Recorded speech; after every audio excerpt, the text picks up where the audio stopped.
Penguin Random House Audio presents The $1 Billion Spy, a true story of Cold War espionage and betrayal, by David E. Hoffman. Read for you by Dan Woren. Everything we do is dangerous. Adolf Tolkachev, to his CIA case officer, October 11, 1984. Prologue. The spy had vanished. He was the most successful and valued agent the United States had run inside the Soviet Union in 2 decades. His documents and drawings had unlocked the secrets of Soviet radar and revealed sensitive plans for research on weapon systems a decade into the future. He had taken frightful risks to smuggle circuit boards and blueprints out of his military laboratory and handed them over to the CIA. His espionage put the United States in position to dominate the skies in aerial combat and confirm the vulnerability of Soviet air defenses, that American cruise missiles and bombers could fly under the radar. In the late autumn and early winter of 1982, the CIA lost touch with him. 5 scheduled meetings were missed. Months had gone by. In October, an attempt to rendezvous with him failed because of overwhelming KGB surveillance on the street. Even the deep cover officers of the CIA's Moscow station, invisible to the KGB, could not break through. On November 24th, a deep cover officer, wearing a light disguise, managed to call the spy's apartment from a payphone, but someone else answered. The officer hung up. On the evening of December 7th, the next scheduled meeting, the future of the operation was put in the hands of Bill Plunkett. After a stint as a Navy aviator, Plunkett had joined the CIA and trained as a clandestine operations officer. He was in his mid-30s, 6'2", and had arrived at the Moscow station in the summer for a tour devoted to handling the spy. He pored over the files, studied maps and photographs, read cables, and talked to the case officers. He felt he knew the man, even though he had never met him face to face. His mission was to give the slip to the KGB and make contact. In the days before, using the local phone lines they knew were tapped by the KGB, a few American diplomats had organized a birthday party at an apartment for Tuesday evening. That night, around the dinner hour, 4 people walked to a car in the U.S. Embassy parking lot, under constant watch by uniformed militiamen who stood outside and reported to the KGB. One of the 4 carried a large birthday cake. When the car left the embassy, a woman in the rear seat behind the driver held the cake on her lap. Driving the car was the CIA's chief of station. Plunkett sat next to him in the front seat. Their wives were in back. All 4 of them had earlier rehearsed what they were about to do, using chairs set up in the Moscow station. Now, the real show was about to begin. Espionage is the art of illusion. Tonight, Plunkett was the illusionist. Under his street clothes, he wore a second layer of clothes that would be typical for an old Russian man. The birthday cake was fake, with a top that looked like a cake but concealed a device underneath created by the CIA's technical operations wizards. Plunkett hoped the device would give him a means of escape from KGB surveillance. The device was called the Jack-in-the-Box, known to all as simply the Jib. Over the years, the CIA had learned that KGB surveillance teams almost always followed a car from behind. They rarely pulled alongside. It was possible for a car carrying a CIA officer to slip around a corner or two, momentarily out of view of the KGB. In that brief interval, the CIA case officer could jump out of the car and disappear.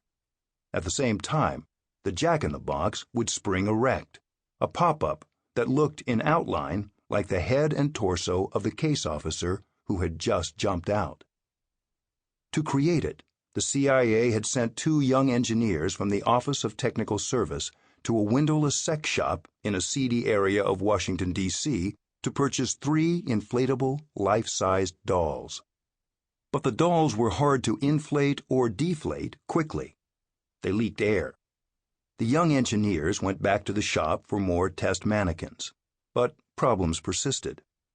Then the CIA realized that given the distance from which the KGB followed cars in Moscow, it wasn't necessary to have a three-dimensional dummy in the front seat, only a two-dimensional cutout. Illusion triumphed, and a jack-in-the-box was born. The device had not been used before in Moscow, but the CIA had grown desperate as weeks went by with no contact with the agent.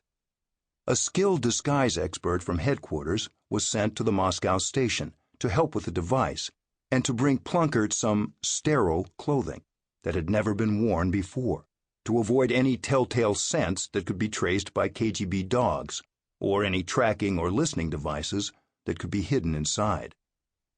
As the car wound through the Moscow streets, Plunkett took off his American street clothes and put them into a small sack, typical of the kind Russians carried about.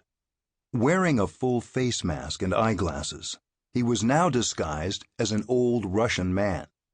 At a distance, the KGB was trailing them. It was 7 p.m., well after nightfall. The car turned a corner, briefly out of view of surveillance. The chief of station slowed the car with the handbrake to avoid illuminating the rear brake lights. Plunkett swung open the passenger door and jumped out. At the same moment, the chief of station's wife took the birthday cake from her lap and laid it on the front passenger seat where Plunkett had been sitting. Plunkett's wife reached forward and pulled a lever. With a crisp whack, the top of the cake flung open, and a head and torso snapped into position. The car accelerated. Outside, Plunkett took 4 steps on the sidewalk. On his 5th step, the KGB chase car rounded the corner. The headlights caught an old Russian man on the sidewalk, then sped off in pursuit. The CIA car still appeared to have 4 persons inside. With a small handle, the station chief moved the head of the jack-in-the-box back and forth, as if it were chattering away. The jib had worked. Plunkett felt a momentary rush of relief, but the next few hours would be the most demanding of all. The agent was extraordinarily valuable, not just for the Moscow station, but for the entire CIA and for the United States. Plunkett shouldered a heavy personal burden. One small error, and the operation would be forever lost. The spy would face execution for treason. No one at the CIA knew why the spy had disappeared. Was he under suspicion? He was not a professional intelligence officer. He was an engineer. Had he made a careless mistake? Had he been arrested and interrogated and his treason revealed? Alone, Plunkett walked the Moscow streets, a frigid tableau of slick ice and inky shadows. He thought it was just about perfect for espionage. He talked to himself a lot. A practicing Catholic, Plunkett prayed little, short prayers. Every time he exhaled under the mask, his eyeglasses fogged up. He stopped after a while, removed the mask, and donned a lighter disguise. He took public trolleys and buses in a roundabout route to the rendezvous point. He watched for KGB surveillance, but saw none. He had to find the spy. He could not fail. Chapter 1. Out of the Wilderness. In the early years of the Cold War between the United States and the Soviet Union, the Central Intelligence Agency harbored an uncomfortable secret about itself.